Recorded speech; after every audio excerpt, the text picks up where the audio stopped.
Yeehaw, soldiers! It's your boy, the Anime Sage, coming at you with another video, and this is the Sage's Sanctum. Welcome to it. Welcome to the Sage's Sanctum on the Sage's Sanctum channel. Joining me is again my co-host, What If Universe. So say hi, Drew. What's up? All right, so there's going to be a bit of a restructuring plan that's going to come out with this podcast, but we'll save that after our waifus of the day. Mine is actually Vivi Nefertiti from One Piece, who I've been going for the Alabasta arc. Ooh boy, that was I went for a lot of the chapters. Probably going to go back into it. Holy crap, the Alabasta arc is amazing. But yeah, my waifu today is Vivi. What about you? Let's see. I'm gonna say Bulma because I don't think I said her yet. I don't think you have either. So yeah, okay, I'm gonna go with her. So we went with two blue-haired waifus. That's pretty good. Actually, two I light. think hers is more green. I don't know. It might just be my eyes. I'm kind of. Because I know in Super it's more blue, but I know in Z it's more like a greenish tint-ish. Yeah, that's fine. Now let's just announce a couple things concerning the other podcast, Renegon Rants. So Renegon Rant is going to be moved to this Sanctum. So we're instead of doing two different podcasts, we're going to be doing a long, probably at 1 hour podcast. And then we have Renegon, and so Renegon Rants will be turned into a 230-minute section on this channel. As Drew does not really feel as comfortable as he was putting that on his channel, that's fine. And we're going to be just doing our things. I don't really mind doing the Rams podcast because I do rants all the time on this channel. And, I can make individual videos on rants and also rant about my podcast, which, is pretty good. Anyways, it made more sense to honestly move it in reality because I'm not the type to rant as much, so it makes it more fair that Sage has it. Yeah. For the most part, so that's why we moved it. Yeah, and it's going to be really fun. Anyways, also, What If Universe? You seem to be relaunching a old podcast, actually. Yeah, so I'm bringing back the Do You Know Anime podcast, but I'm going to rebrand it to the Do You Know Animation podcast, and the idea is where I just talk about whatever I'm watching with a guest and whatever, and we just talk about animation news, sometimes anime news if there's not much else to talk about, and it's going to be like the original is. Unfortunately, with Demois, he could no longer do it because he wanted to pursue his own things with Twitch, so that's fine, we broke ways, but he said I could continue the podcast without him, so that's why I'm announcing this. Well, that's to be a very nice podcast, so go check out the Do You Know Animation podcast when it releases. Now we're going to go into our sections of this new podcast type of format and stick to the old anime news. So we'll first start off with a Crunchyroll Expo 2020. We have a 2020 Crunchyroll Expo. So it's announced, I believe, today which on Thursday or whatever is that, which is today, that the convention is going to move to an online format from the September 4th to 6th. So it's essentially going to be virtual due to the virus. So with the interactive events and announcement of other content, organizers reveal more information in mid-July, and we'll be on that news when it happens. And it will also have a physical expo take place on August 6th to the 8th in 2021 at San Jose and McNeffrey Convention Center, and again San Jose, California. So that should be pretty fun. And it will announce in November, and it also announced, I believe, November of last year, that it was partnering with pop culture events organizer Repop to produce this year's event at the same convention center from September 4th to the 4th to 6th. So yeah, Crunchyroll is having a bit of a restructuring of this convention due to the pandemic that's going on, and that's going to be pretty good for them. That's pretty good. I approve of it. It's got to take precautions. Yeah. Now, probably around mid-July, once they release more information, you'll probably hear us talk about it again. But as we know, right now, there's not really much information at the moment.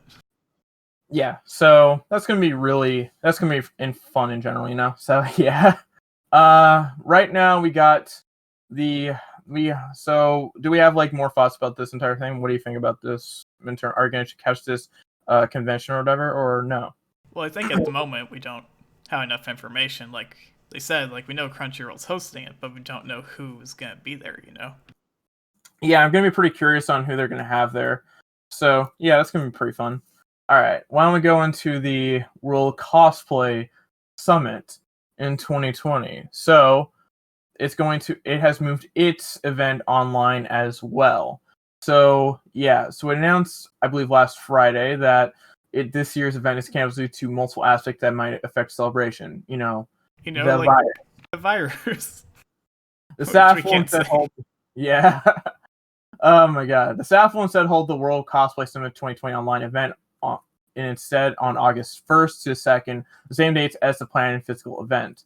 The staff will reveal the details of the online event during the World Cosplay Summit 2020 online special presentation on July 1st at 6 a.m. Eastern Time. So EDT, or actually, wait, EDT.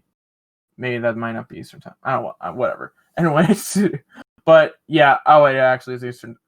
Whatever. But that should be a pretty interesting convention to look at. And remember, you'll be getting the news on July 1st. So that should be fun. Yeah, there's a lot of stuff that we'll have to come back to because there's still stuff that has to be announced at the moment. But we do know that a lot of conventions are trying to move online right now so that way they can keep tickets or whatever else that they sold beforehand. Which, yeah, should at least make sure to at least maybe somewhat break even, I guess, but whatever. I think it'd be nice to see who shows up for this one because now it's online, it's not hosted in Japan. We might have more variety of people who might want to enter, potentially. Cosplayers are pretty cool as well, but yeah. I'm going to be really interested in how this all goes. And apparently there's going to be some championships held that are usually held in August, and it usually has held its championship events in Nagoya Aichi since its founding in 2003. But right now that could be changed a little bit, That could change a bit. Well, it's like I said, since it's being hosted online, we might actually see more competitors, so this could be a good thing, potentially. Potentially. And now we go into Otakon announces online event for August 1st. So another convention that usually takes place in the physical realm is now moving online again. So welcome to our reality. So, Akaton has announced on its YouTube official channel that the video will be linked will be linked. You just go to Anime News Network and look at the article. But it's hosting its event on August 1st online, and it'll be a day-long event comprised of interviews, panels, workshops, music events, and of course gaming events. Akaton is free. Yay! It's free. It will stream the event for free and release more details about the event on its YouTube channel over next month. Now, the staff of Okaton announced on April 27th this year this event is canceled due to the planned use of the Walter E. Washington Convention Center in Washington, D.C. as a field hospital in response to the new coronavirus disease. Okay, I just said it, but whatever. COVID situation. The Army Corps circumstances, like the other one said. Yep. Yeah, whatever. I don't know. The Army Corps of Engineers announced on April 17th that it will convert the convention center into a field hospital for COVID-19 patients, and the facility will not be available for Ogaton due to the anticipated duration of its upcoming hospital use. So because of the fact they couldn't use the convention center, they kind of had to cancel the event, but who knows what would have happened, if they really couldn't really use it, And since with a lack of plan, it just had to happen. Now, with Olgatrop stated that the staff look at every possibility, including alternate dates and a reduced size event, but the reality is that it will not be possible to hold a successful, fun, and most importantly, safe event in 2020. All registrations for a 2020 event will automatically transfer to next year's event, which is scheduled for August 6th to the 8th at the same location. Otacorp is allowing an exception to its no refund policy, and registrants unable to attend next year had to apply online for a refund by May 31st. So if you didn't apply for it, then you're out of luck now, unfortunately. This year's Otakon was scheduled for July 31st to August 2nd at the Walter E. Washington Convention Center. The event would have hosted game music composers Harumi Fujita, Takahiro Izutani, and Manami Matsume. I do think this one looks pretty exciting considering it's free and stuff, but I do feel bad for anyone who didn't get a refund in time. I do feel bad for those people, but at the end of the day, it's if they had to just plan ahead and stuff like that, and if they didn't really do that, then whatever.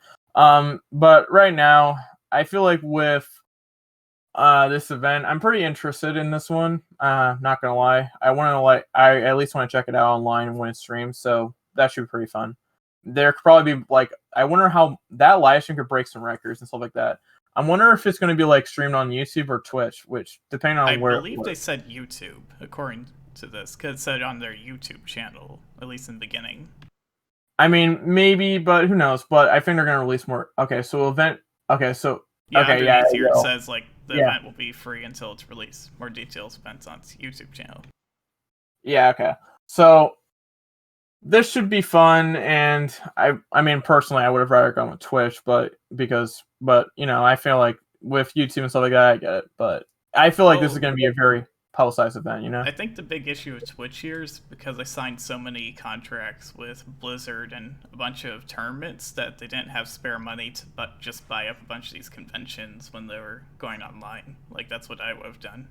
I mean, my thing is like, they also have they're Amazon, they're Twitch, they're owned by Amazon. But like I said, there's only a limited amount of money, Like, even Mixer failed and they had Microsoft money. That's true. So there might be a budget there that probably didn't allow that to work out. But the convention should be interesting. I feel like it also will attract a lot more weebs and stuff like that, especially since it actually released the gaming content.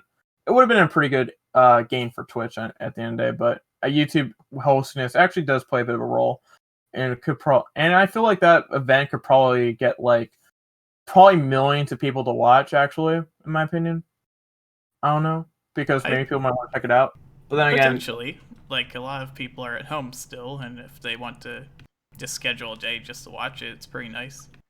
Yeah, and honestly, I'm gonna be pretty interested in seeing how all these events at the end they do, because there is a lot of stuff that could be taken advantage of in terms of online stuff, and it could probably be those events could probably be very successful depending on how they do it, I would expect that I could also see more realistic terms and 1,000 people will be watching it.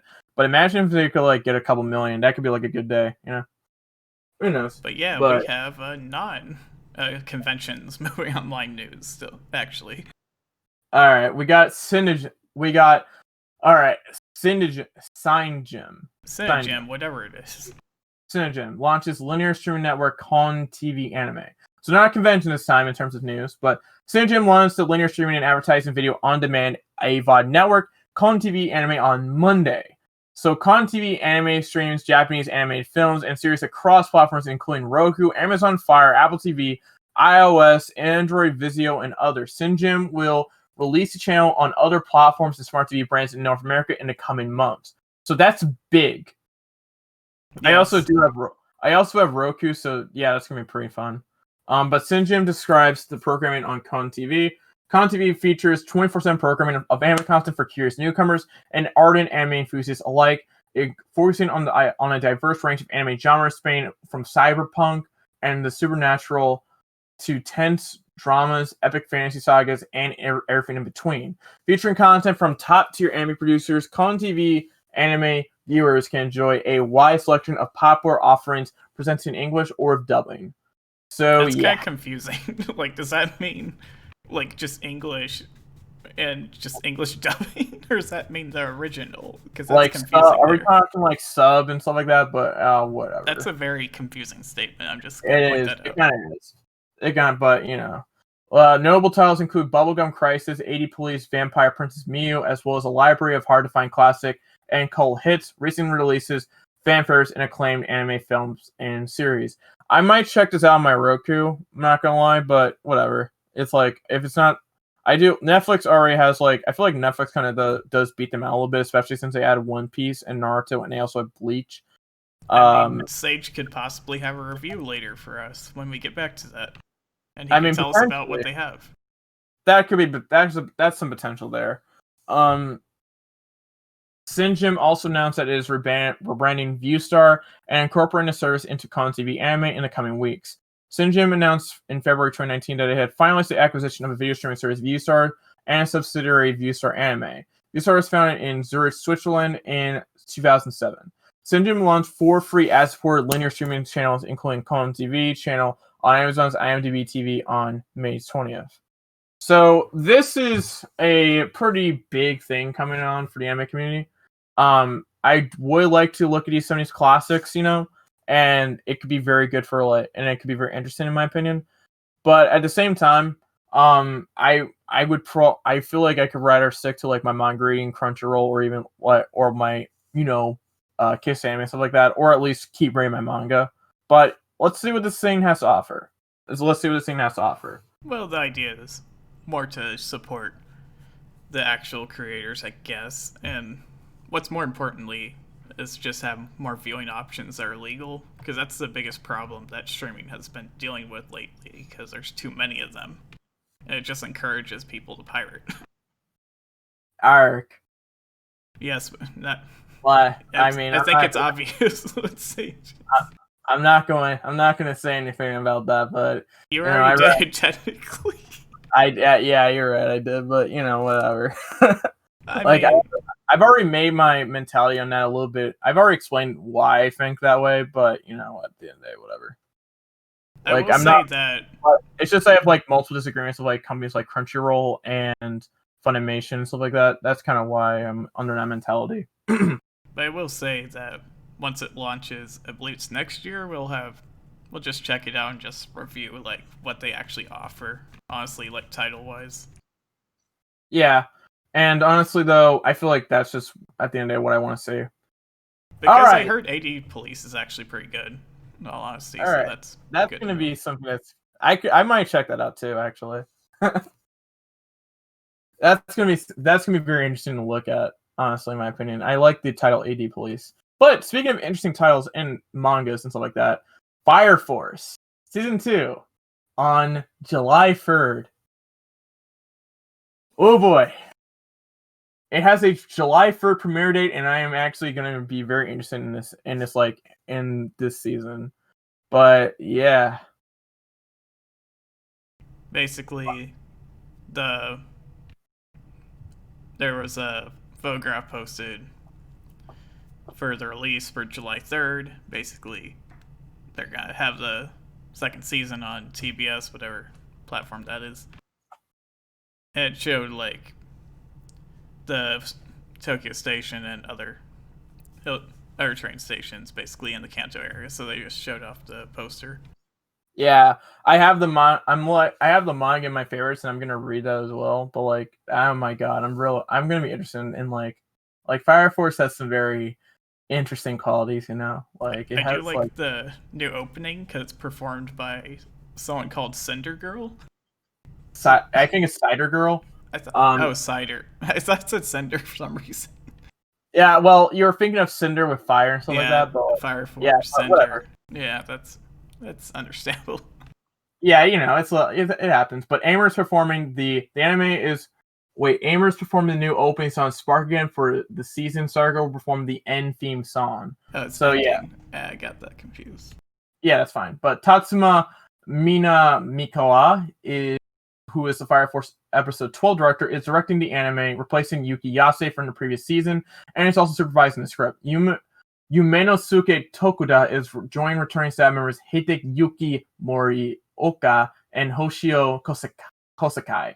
As chief animation director, Morioka is also returning as character designer. Nato Hirohara is joining Hiroyuki Okaji and Tsutomu Matsura as main animator.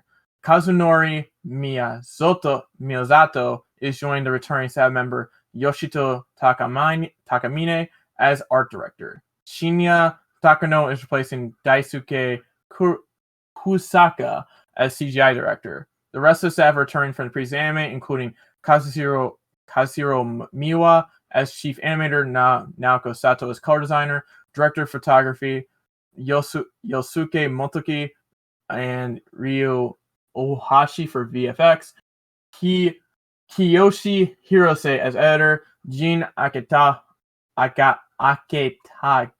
as sound director, and Kenichiro Suehiro as composer. Whew, I had to make sure everyone pronounced this correctly, Yeah. I am pretty curious about the few roles that they did replace, like the CGI director, because CGI is so important now in the anime industry more than it used to be. Yeah, I would agree with that. Because a lot of people don't realize CGI is used to actually help make certain processes of the anime go faster, actually. So, with traditional hand animation, or even Flash or Toon Boom or whatever most like 2D animation things go, it's a lot easier to just use CGI and reuse things, which that can become lazy, but if you use it right, it can actually go a lot smoother with the process, and we're getting better with CGI as time goes by, in all honesty. Yeah, I can agree with that. Oh man. Like, oh man. I will say, like, certain earlier seasons of Attack on Titan, I wish they redid the CGI for, but at where it was, like, season 2 and onward, it was a lot better, in my opinion. People really do underrate like CGI and all those other elements in like anime and manga and stuff like that. Well, But people also underrate when was like. CGI used in manga? I'm sorry. I didn't. Wait a second. I didn't mean to say Wait that. a second. CGI in anime, sorry, in anime and like other stuff as well. I mean, But I guess you could use it technically, but it would be very tedious to just get CGI Oh my god, images. why am I being... Oh man, I'm being bullied for my mistake, dang it. oh my god. I mean, don't I deserve a rag on you for talking about I'm not. 2D I'm images in a 3D world? I'm not saying. I'm just joking, dude. Alright, let's go into the tip of the day, I guess. Oh my god, bruh, I'm not. You can rag on me. I don't care. Like, I didn't think I was going that hard anyway. you are. You weren't. I'm just joking. Alright. Oh man. Oh my god, that was funny. That was funny, dude. I don't think it's as funny when you accidentally broke your computer when we were recording that one time. Oh my god, that was crazy. That was crazy. You want to know something funny too? I still haven't gotten that fixed. Well, here you go, everyone. You have an update on Sage's computer. I would buy it, but I feel too lazy, and I've been like working from my basement and stuff like that. Well, save up, man, and I'm sure you could eventually. Like I could buy. Well, I could buy it, but I'm just like too lazy to buy it. You know. It might just be cheaper. Well, not cheaper. It'd be better just build a new setup. Honestly, I'd rather just like grab a new lap. Honestly rather just like grab a PC for myself. Honestly, to save up. Because like I don't think I can I would like to have the laptop to work, but I like with editing capabilities and stuff like that, I'd rather just like build a PC. Yeah, at the end of the day, it's always better to use a PC for that type of stuff. Yeah. Anyways, let's go into our final section before we take a break. Tip of the day: instead of getting shouts, try to join our podcast. So I see Drew has been doing it himself for quite a bit of time, and he's kind of right, because if you join podcasts that people have conducted, and you kind of produce yourself as a very funny guy and stuff like that, you're kind of going to get some good attention, you know? Well, it's a lot better than getting a shout out, because you can actually represent yourself on their podcast versus you being shouted out by them. Yeah, like people have when you're shouted out, people have no idea who the fuck you are at the end of the day.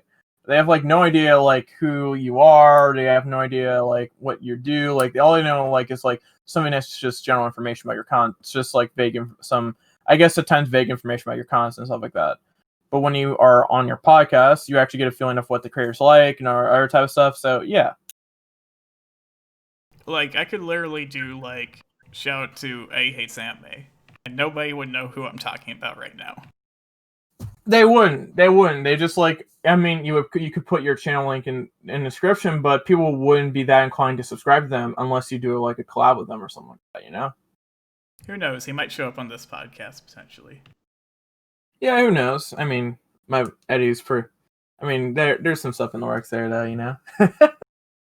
I mean, honestly, we need to get more guests on this podcast, because I think Dragon Star's the only guest we had so far. We could try to grab Tower Doe or something like that, you know?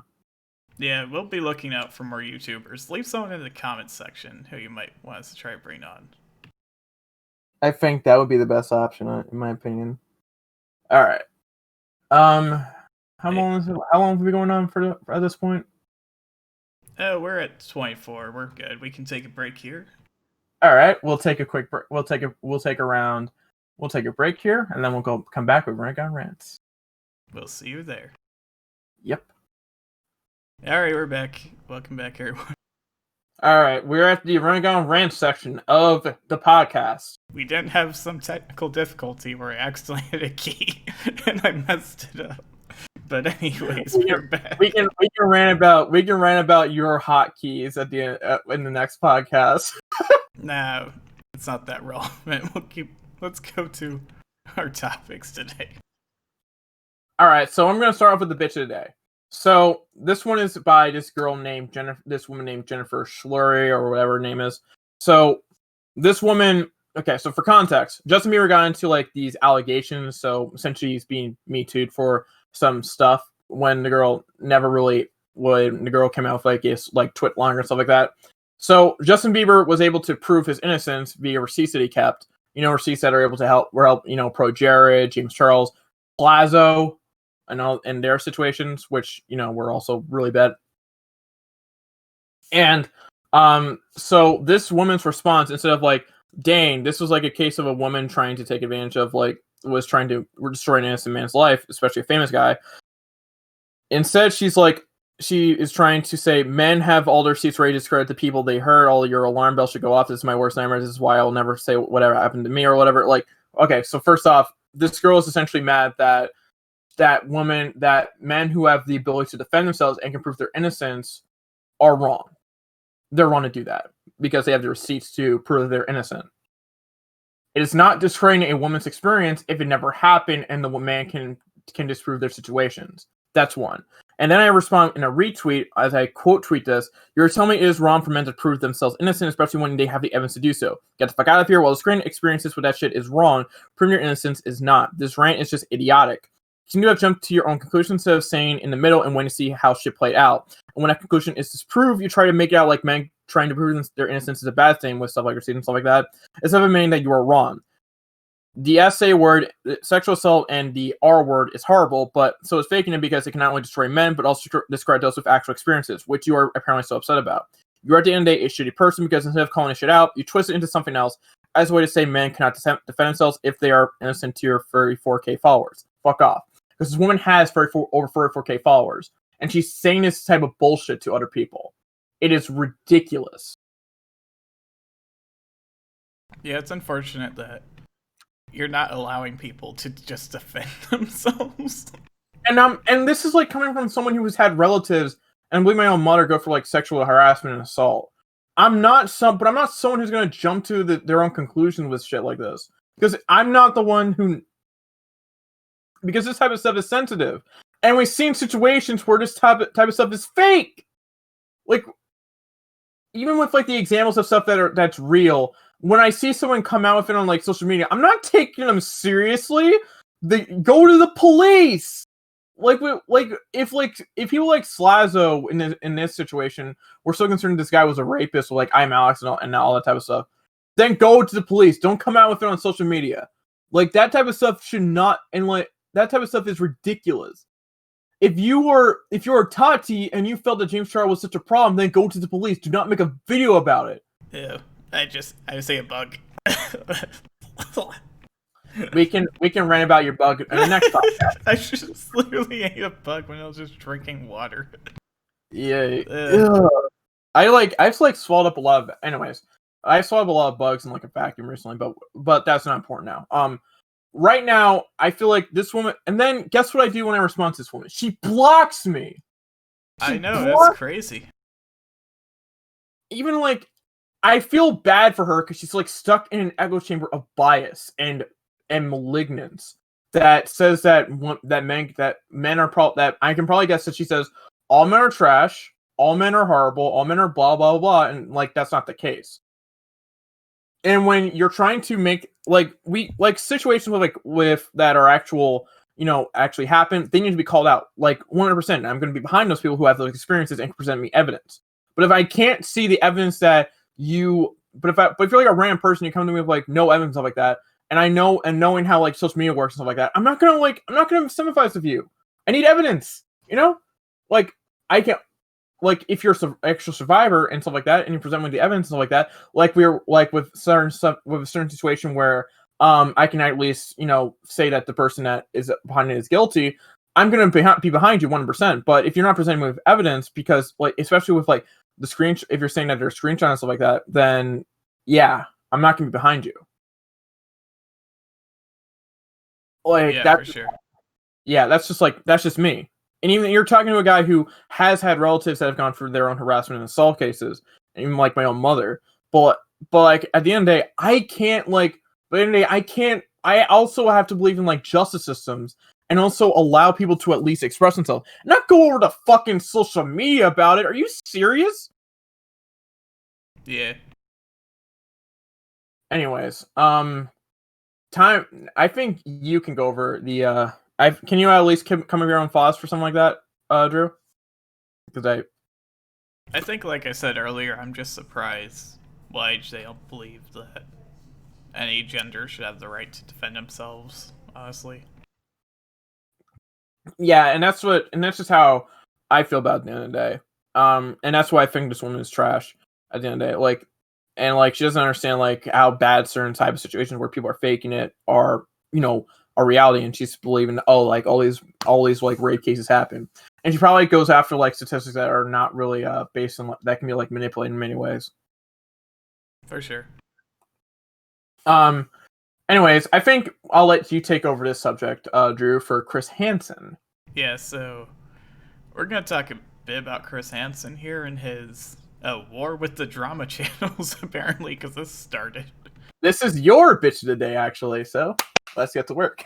Well, one thing that's pretty interesting with him is that he's calling them goons, which he called them the Goon Squad. It's like, I don't feel like they are. Like, there's people who aren't really niche together. The issue is that you've caused problems, like you burned Repsion, you burned a bunch of these victims, thinking that stuff was gonna happen, but it's not. And also, the evidence was compromised. The one thing that probably would have got Onision, that laptop, honestly. Like, Chris Hansen is just horrible. Like, he's gone from like a respected TV personality to a laughingstock. And unfortunately, like, there's allegations that he's working with a well-known doxer in the community. And what's interesting is Onision saved John Swan by taking down his video first. Like, not only did like fucking Onision save John Swan, and like he claims, Onision, like, if anyone is trying to be afraid that he won't take down their videos, he said go ahead and file an appeal. Because there's people trying to impersonate Onision now to dox people, which is pretty scary. Onision came up clutch at the end of the day. And you know what? I think my respect for him has kind of gone up a little bit, even though it wasn't that high, you know? Well, I feel like with the failings of Chris Hansen recently, it's changing people's perspective on him more positively versus when he wasn't in the scene. That's my opinion. Because Onision was willing to go on his show, but I believe Chris knew once he did that, it would be over, so he chose not to accept it. At the end of the day, Chris Hansen, in my opinion, is just like piggybacking off of other YouTubers' work and is bumbling the case that he got from them. And not to mention that he sold it to Discovery. He is trying to pay off his debt because he is poor. He is in debt. He got in jail over that shit. And this is public knowledge. You can look it up. We're not making up stuff here. This is actually. We're not making allegations. This is public knowledge. Like, to me, Chris Hansen's a public figure, and he should know better. This is like the most bullshit that this dude has is just committing so much bullshit. I'm so tired of it. I believe, even though I don't like Augie the most, he did talk about him on RFC, and he was debunking points with Tipster and Bo Blacks, so that was pretty interesting when that was going down. It's crazy because Augie's it's like a year younger than me, I believe. I think so. I don't know. People lie about their ages. Who knows how old he is? No, but I can tell. He's like 18 or 19. Yeah. I don't know. It'd be interesting if he was older, though. Who knows? Well, whatever. I feel like, but Augie, I like Augie a little bit. I like him myself a little bit. I like his content at the end of the day. I think there are points where stuff gets a little bit out of hand with his show, but I understand because it's a live stream, you can't predict what will exactly happen sometimes. Yeah, and when you have a live show like that, things are gonna go wrong, you know, like when he brought on that one victim of Onision, that fell apart a bit. I mean, I don't think at the end of the day for that, like I don't think Augie really proved it at the end of the day, like, but he also is just there to make jokes and stuff like that, and she at times was not civil herself. I feel like I have to be very fair there because I did watch that stream. And I also feel like a bit with the Yo Mama guy went a bit too harsh, in my opinion. I mean, I'm not gonna say that the Yo Mama guy is a saint either, but I will say that it was pretty trash after looking back on it, of how it went. I was fine with it. Like, I feel like Yo Mama was using his autism as a bit of an excuse to like do some bad shit, and I just can't really. I kind of disagree with certain points because, like, he was trying to calm down the situation and explain what was going on, but they didn't seem they wanted to listen to him. Because his opinion was freaking nuts. Well, I don't know. I feel like this should be more investigated, in my opinion. Like, it's more of a conspiracy theory at the moment, because there's stuff there's holes, obviously, with his story. Like, because he brought on 2 anonymous people. We don't know who they are. That's a big issue with me. Because I get they want to be anonymous, but if you want sources, like, you kind of need to make them public, sometimes. Like, I don't get what the sources were going to lose if they did be public. I think going back to Chris Hansen at the end of the day, I feel so disgusted with this guy at the end of the day. This guy was catching predators, and that was just a joke. Like, I think he's got himself involved with a lot of shady people, though. Like the lawyer dude, Vince. Like, he just needs to vet people better. Like, he compared the Davi Vanny situation to George Floyd shit going on, Yeah, I was surprised he wasn't called out on that. Like, that's not comparable at all. Like, this dude I think he was called up by John Swan, I believe, and I believe Pescator, but he wasn't really like addressed. But I feel like more people need to look at that and realize, whoa. Yeah, for sure. All right, now let's go to Splash Mountain rebrand. This will be a quicker topic, but with Splash Mountain, I'm not gonna care about a rebrand. I don't really care. There is a bit of a history with that movie. I mean, I love Zippy Doodah from the song, but there is some wrong stuff with that movie, like.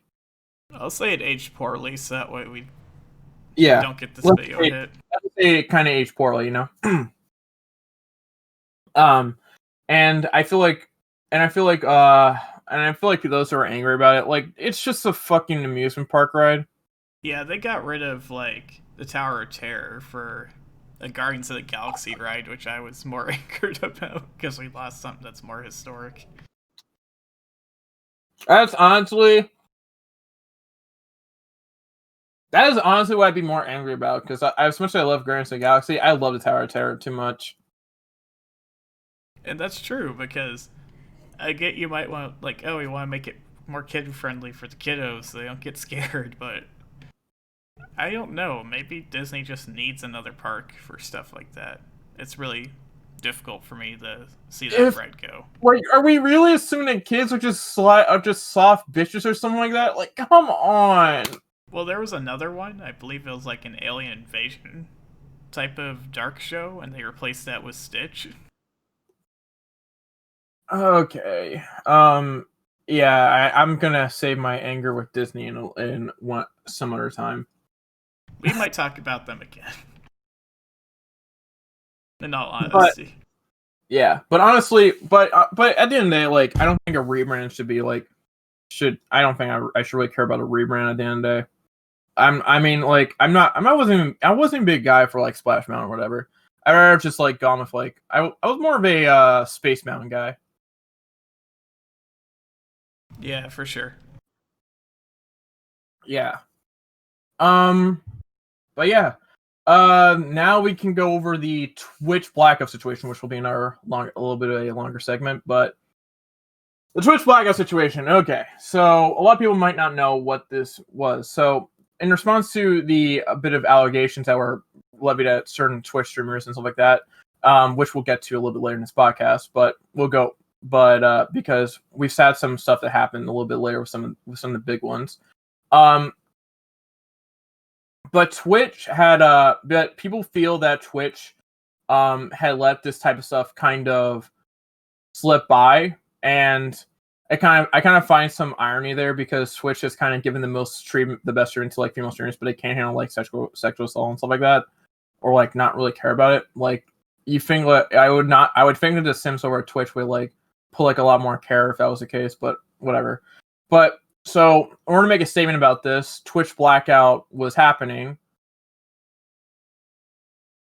And it was very fucking stupid, because how are you going to bring awareness to a problem that you think is there if you are not streaming, when you could just like stream to like various charity organizations and talk about the shit that's happening?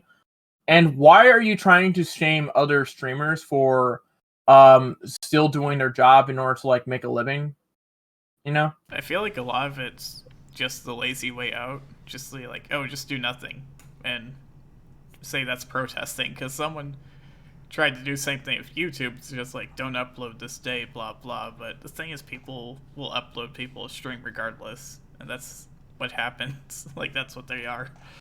Like, this is not the situation to not stream or whatever, because this is an issue that should be talked about. It's just idiocy at that point. And you're not an activist or a social activist for not talking about on your streams. Like, come on. Yeah, it feels like a waiting game. It's like, let's just wait till it's over. That's over. And it's like, you could have streamed and tried to promote, trying to fix this, like charity streams and whatever. And like apparently the goal is like, oh, well, if it affects Twitch's bottom line and that we're not streaming, it's like, oh, well, then they'll pay attention to this. No, they won't. They'll just think it's a slow. They'll probably either think it's like a slow day, and they'll also see like their other Twitch streamers, like with the people that are not going to, who are not probably don't know about this. They'll just see that, they'll just think that it's a slow day today, and then they'll just go watch somebody else. Well, the thing is, Twitch could always promote another streamer like in the front page, and people might go watch them. Yeah, and like and for people that are complaining about daily streamers and stuff like that, they rely on those streams to survive. They rely on it to be consistent, because otherwise, if they don't get to that, the algorithm is not going to recommend them as much, and they could probably lose some shit, you know? So they rely, these are their livelihoods. Get a grip on the fucking real world.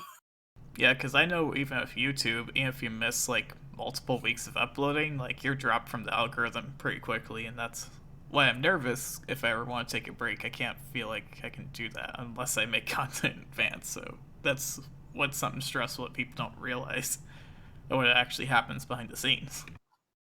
And that's just something that people need to realize. Like, people rely on this. Now, could you make the argument, well, you probably shouldn't have it as a job? And yes, that might be a case. But at the same time, you can't like talk about, but I'm not in the business of making choices for people. And if they rely on paying their bills for type of stuff, then guess what? They can do whatever the fuck they want at that point. I mean, they're adults. If they choose to do how they want to handle it, great. But I feel like being silent as more being like complicit, you know? I think that's how I see it. It's I not a agree with movement. It's not you saying like, oh, we're gonna hurt their bottom line. Twitch will always have people there. YouTube will always have people there. They'll just promote them instead. Yeah, and to me, like, that's just like the bullshit that I see here. Like, And if like, you're an and like, I activist, think like, speak about what you care about. That's the point of being an activist, not being silent and just seem like you're content about what's going on. and at the end of the day, like, I would take advantage of like the blackout myself if it was if well, maybe if I stream on Twitch eventually, but if I'm like a Twitch streamer and I see like multiple big streamers are not like streaming, I'm taking advantage of that. I want to build my career. Because there's people on Twitch that might not actually care what's going on if you did nothing. And they at least want to build up their brand, and maybe they can talk about it. Like, and like, just because they're streaming doesn't mean they like don't care about these issues. You know, like, this type of stuff is bullshit. I'm not going to agree with everything you say. I'm going to agree that there are certain issues that need to be addressed. I'm not going to agree with everything you say, waking me like I'm a fucking Muppet. Well, it's like I said, if you want to be an activist, actually speak about things. Don't try to just be silent complicit, because that's not how it works anymore. Like, it used to work like with job walkouts, you know? Like, if someone was being racist to like a coworker, you could have a group walkout and they would probably address it, but with something like this, you can't really do that, unfortunately, because that's just, the platform was designed to have other people overtake in case something like this were to happen. And I don't think this is one of the issues that like you can really stay silent on. Like, not streaming or doing work or like something like that is like, there are like very few situations where that works. This is not one of them. Yeah, I guess we can go to another streaming platform and talk about that. Yeah, so yeah, a bit of segueing into this subject in terms of streaming platforms. Mixer collapsed, and they have now partnered with Facebook Gaming in order to keep that streaming platform alive. And apparently Ninja and Shroud were offered like double their original Mixer contracts, but they both denied them. So let me just give a round of applause to Ninja and Shroud, because they took every possible W. You know, they got $30 million and $10 million for respectively. Ninja 30, Shroud 10. And I feel bad for Tim the Tap Man, because he could have took a deal, but he didn't. Yeah. He could have they had like they are able to get out of Facebook. They can come back. They're essentially right now free agents, so they can either go back to Twitch or go on YouTube Game, which isn't a bad option of itself. I don't think Ninja will go back to Twitch, but who knows? I know, like Shroud, there was a controversy of like fake Shroud streams going on. People are getting scammed, so beware of those. You know? Yeah, because bots. Yeah, bots are basically doing them. But at the end of the day, I feel like we can we're now seeing these guys really I dream to be in these guys' positions, you know? And the fact that Shroud was able to get like Ninja was able to get like now the fact these guys are now multimillionaires and can go back to streaming on Twitch or YouTube is crazy, and they can get massive contracts as well. If they're like getting double from Facebook, of what their original offers were from Mixer, imagine what they can get from YouTube or Twitch. Well, with Ninja, I believe it's possible that he could go to YouTube, potentially, because Ninja was the largest content creator on Twitch. YouTube's gonna recognize that. As far as Shroud goes, I don't think so. I think Ninja will go back. Will go to YouTube, and I think Shroud will go back to Twitch. Because that's my prediction. Because Ninja has an audience that YouTube would want to tap into. Yeah, and his breakup with Twitch was kind of messy, so I think he'll go to YouTube, and then with Shroud, I think he'll go back to Twitch. So that's just kind of how it is.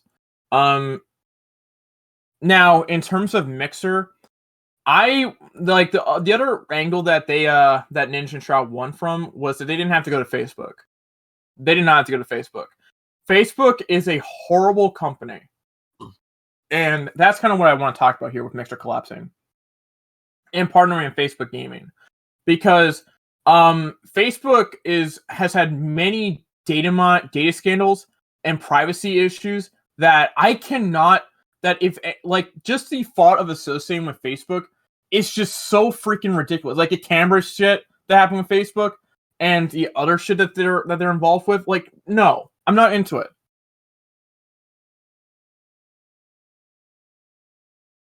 I get you. It's like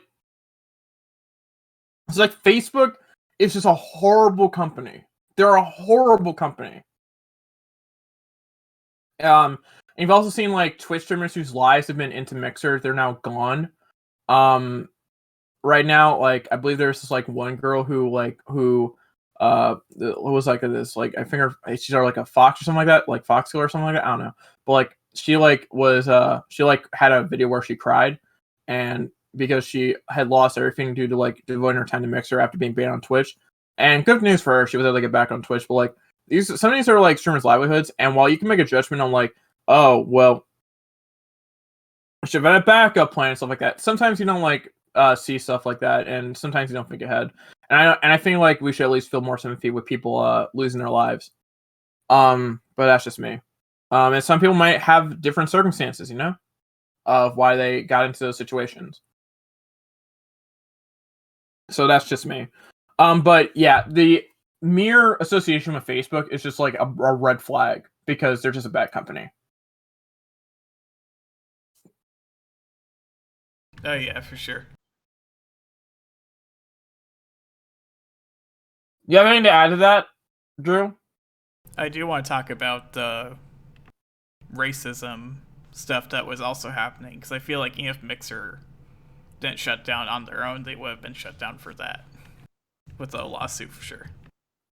I agree. I would agree with that because they refer to their fucking partners as slaves and shit like that. And there was an African American dude that was like, "No, like, can we not use those terms?" And the person tried to justify himself, saying that it's okay to call them slaves. Like, yikes. And while those are allegations and not true, I feel like this might have been just the perfect excuse for like Mixer to shut down entirely.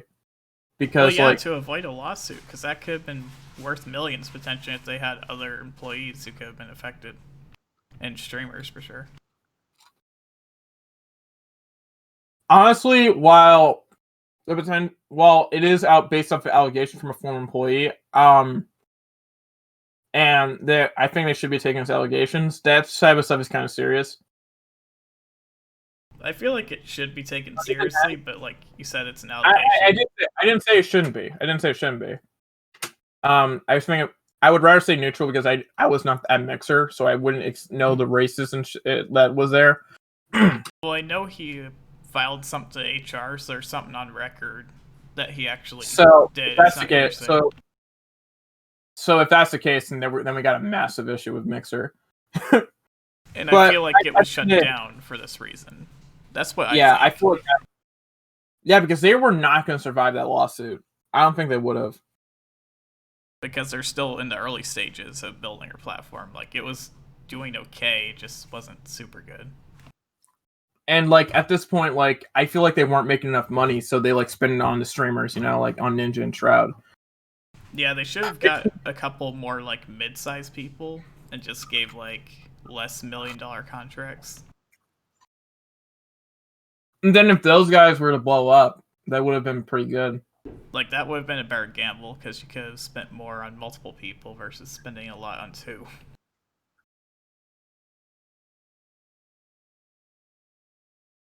Diversification, you know? Yeah, like, at the end of the day, like, Mixer is just a bad company in general. And with, like, even if we, like, see the record of, like, HR and stuff like that, even, like, taking out all the racism and shit like that, which is a can of worms and sort of like that, was another can of worms that I want to see, like, I want to see if that, like, is handled in a court of law or something like that, which probably can't anymore because they're now defunct, essentially, even though they partner with Facebook. I believe you still can technically sue because the parent company is still alive. I guess, no, maybe that's potentially, but who knows. But right now, I would say that they were just kind of head down this path anyways. So yeah. I mean, like, it's not like I didn't expect it to happen. It's just like it was surprising. I mean, I can agree with Optimus here. I mean, it was surprising seeing Mixer shut down. But I was surprised it happened on that day. But like, it's not surprising it happened, because they can't compete with Twitch. I think that's fair. Yeah, I feel like it would have been more interesting if they did it the other way, like they bought like Facebook Gaming, all their platform. That would have been interesting, but they did Microsoft money. They might have spent too much of that on Ninja and Shroud. That is possible. Yeah, at the end of the day, it's whatever, I guess. Let's talk more about streamers. All right. And content creators. So yeah. Now let's go into the last topic of the Running on Rand podcast, which is the bevy of allegations shown from specifically to these 4 individuals. So 2 that have been responded to, and it seems like I'm more so on the side of, and then 2 guys that have been confessed about, and I kind of have to be on the side of the victims involved. So first off, we'll go to Tom Syndicate and Joe Vargas, our Angry Joe and Pro Syndicate. So, a couple days ago, we had the Zombie Unicorn who came out with a video about her experiences with Pro Syndicate, where she talked about being forced to be pinned down and stuff like that, and how he didn't have a condom and stuff like that, which she didn't really give much evidence except a very vague iPhone text, I believe, which couldn't potentially mean anything. With like this situation, I feel like I'm more inclined, and then like his ex-girlfriend Katie came out with his own allegation, with her own allegations, in a video where I didn't really at times really buy myself because it just like reminded me of like Laura Lee in a way, because I didn't think she was really in that crying stage and stuff like that. And then Tom responded a couple days later to a situation, and honestly, both sides haven't really given much information, but I'm more inclined to believe Syndicate because I feel like there's something, because I think he's a scumbag, but I don't think he's a monster, and I feel like he at least had an explanation there. I wish he could have like given more receipts and stuff like that, but neither have the accusing victims at all. So, and I want to make sure, and due to that lack of evidence, I don't want to see Syndicate's career just get destroyed. So I'm more inclined to believe him versus like, and honestly, his career should have been destroyed with the entire Cisco Lalo shit, but I don't think it should be destroyed over this. Yeah, because I feel like the allegations aren't substantiated.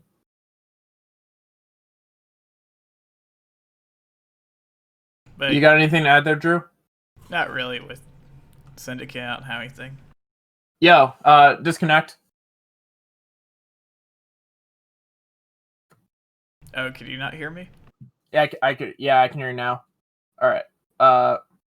Like I said, I don't have anything really to say about Syndicate, honestly. Yeah, that's just. I feel like that's my general opinion. Joe right now, and Angry Joe, was in his own situation, and he, honestly, in my opinion, Joe seems to be getting lawyers involved for slander and defamation versus for his character. So I honestly think he's innocent because I don't think that you would probably have a lawyer for that type of stuff. And the girl honestly did not have evidence herself at all. So I'm more inclined to side with Joe here as well.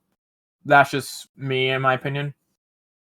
Yeah, and I think he also receipts, I believe. I don't know. I haven't. I think he explained himself, but I don't know if he had receipts. Yeah, but he is getting lawyers involved, so well, just I don't think you would defend yourself if you had like if you didn't think it could go to court and court of law and stuff like that. And the victim didn't really have much evidence to back it up as well. So I'm more inclined to believe Joe, honestly. But the two situations where I can definitely be mad at the piece of shit is Two Bros Gaming and Minilad. So to go to Two Bros Gaming first, Two Bros Gaming had a situation where he was texting inappropriate sexual things to 18 to 19-year-old girls while he was in his 30s, which is very weird. Now, people were calling him a pedophile, and honestly, he wasn't a pedophile at that point, but when you saw a 16-year-old get involved, okay, you can call him a pedophile at that point. But with the 18, 19-year-olds getting involved, based on legal definition and stuff like that, he's not a pedophile. He's just a weirdo. But with a 16-year-old getting involved, he's a pedophile. You have to remember that's an allegation. But which is an allegation. I'm sorry. I gotta be very clear. These are allegations. But the 18-year-old was proof with the screenshot here where he Twitch DM'd the girl and said, "I eat a lot of pussy. I like to eat a lot of," which is very fucking creepy. And honestly, I don't think you should be my team guy and represent a massive billion-dollar corporation when you're in a 2K community and you are essentially saying that to 18 and 19-year-olds. Like you're not a criminal, like at that point with that allegation, but you're a fucking weirdo. And he even had time to admit to it. And later on he admitted to being involved to doing this in his apology, where he said that he did sexually assault, harass, and stuff like that. And he then deleted his second Twitter account and his second channel. And then later on, he deleted his entire channel and Twitter account, and also announced that he was going to be parting ways with 2K.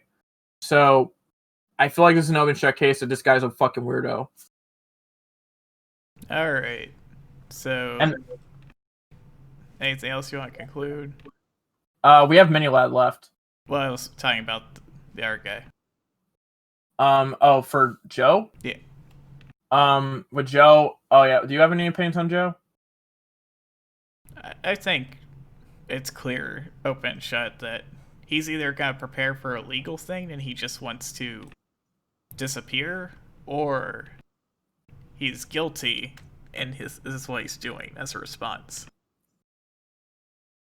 I honestly can't base it off of like evidence because this is like a he said she said moment. Yeah, I'm more inclined to believe Joe based off of lawyers and stuff like that. I understand like sexual assault and stuff like that. I have like family members who have been victims of that, but I feel like we have to be very careful of our claims here. Well, I was talking about TBG. Oh, TBG. Sorry. Not Joe. We already talked about him. Oh, I'm sorry. Okay. So with him disappearing and stuff like that, he's gonna be off the internet for like a long time, and he just like is probably gonna be gone. I mean, I do feel like he might commit suicide potentially, based off the mentality. So I don't attack anybody here at all. Like I'm really serious about that. Do not do that. But I'm gonna be honest. He might do what some people do, just disappear and just rebrand and start all over and just be a faceless entity. Maybe that could be possible because he has the skills to do that, or he could become an editor for someone and just be behind the scenes. There's so many routes that he could take right now, way that he did it. That could happen, but honestly, he does have a kid and a wife, and honestly, I don't want, and like I hope like he doesn't do the other option if his like mental state is not there, you know. These honestly, the 16-year-old is just like allegations, stuff like that. The 18-year-old is confirmed, based off evidence, and I just think he's a weirdo. But I don't think he should commit suicide off of it. But I do think he's a fucking weirdo. But yeah, let's talk about Maylad, which Tipster recently reported on, and a bunch of this has happened like a couple of days ago. I believe he confessed to it too. Yes, he did. Which is very crazy. So, like one of his friends, Omrecker, collaborator, friend, I don't know what we'll call him anymore. We'll call him a collaborator at this point. Saying like I'm feeling completely crushed after I read a report of harassment, assault, and more. The toxic and abuse has gone on in this industry.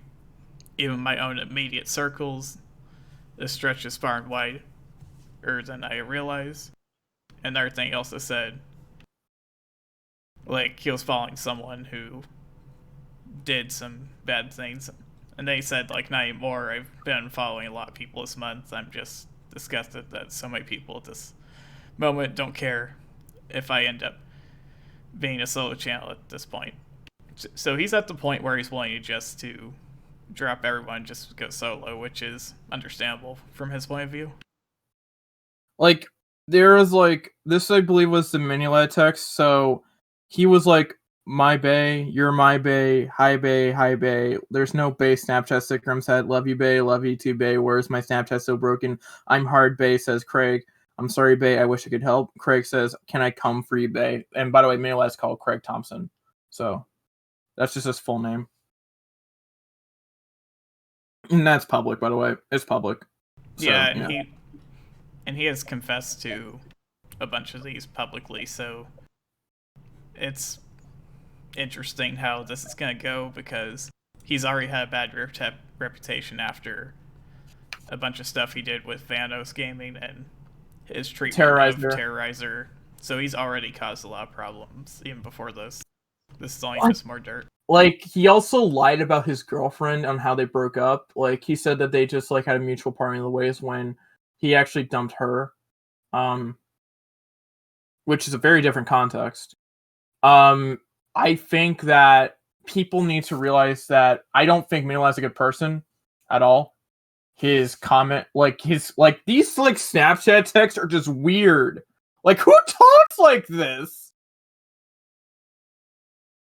Who talks like this? Oh my god. He's so weird. And apparently Cryotic was also called out, and he was exposed recently. What? Wait, who? Cryotic, do you know who that guy is? Cryotic, okay. I'm gonna treat these again like they're like allegations and stuff like that. Yeah, but there's allegations for him too, but yeah, we're just going to. His thing is a lot more worse. There's an entire Google document which we might go through. Actually, a Google document. There's 5 pages. Like, and by the way, like, there are like also girls that are just like trying to be like, oh well, a gamer guy was rude to me on a date and stuff like that. No, shut the fuck up. Like, I think he might get his own episode from this, because there's plenty of allegations we would have to go through. Yeah, we'll go for this and like we'll talk about this and just like on the next podcast. I think we might. I think we have to with this one, because it's more interesting to actually read allegations from someone who actually compiles things like this versus like Led and others who just confess. Because I don't think Cryotic has made a statement yet, so I'm still waiting for that. I agree with that. But what's going on right now is it's just very really in my opinion, just like some of some of these should be treated like allegations, and the ones who are confessing and are proven to be weirdos or creeps, they need to be called out. They need to be called out for their harassment or bullshit, you know?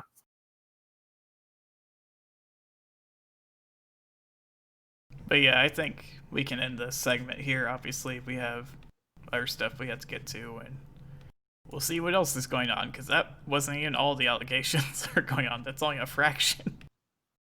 And again, I want to make this message clear. Like, Keemstar made this a bit of an address, but like, again, people were mad at, or were just like confessing to like bad dates and stuff like that with like with some of these gamer YouTubers and stuff like that and streamers. And let's just be clear: if you're trying to if you're writing a no essay about that type of stuff, get the fuck out of here. Honestly. And I mean, I'm repeating this myself again, but like, get the fuck out of here with that, because they're actual serious situations, and you're just like clogging up the airwaves, you know? Like, I had to agree with Keemstar here, you know? Yeah, I think it's really weird with him, because the more that he gets attacked by certain people, the more people want to agree with him, in all honesty. That's just my opinion, though. Like, that's my opinion. And this wasn't even like an attack. It's like he's trying to sort through all the allegations, because that's his news job and stuff like that. But no, what you did was defense, not an attack. That's what I'm saying. Yeah, that's what I'm saying. But like, what he's just like he just made a Twitter video about it and just like was just like discussing it, and like he was just doing his job, and then he's just like seeing like these like other girls who are just like talking about bad dates and stuff like that. And it's just like weird, you know? Yeah, I think that's something that needs to be cleared up. Is like bad dates can be newsworthy, but when there's more serious allegations like Mini Led and a few others, it's like I think those are more important. Like and at the end of the day, I just have to make myself very clear. To the first to Syndicate and Vert and Angry Joe, I'm fine with you two. Two Bros Gaming and Mini Lad, fuck off. Yeah, the main thing with Mini Lad for me is like if he didn't do what he recently did, I think the stuff he did with Terrorizer and a bunch of other previous allegations already. I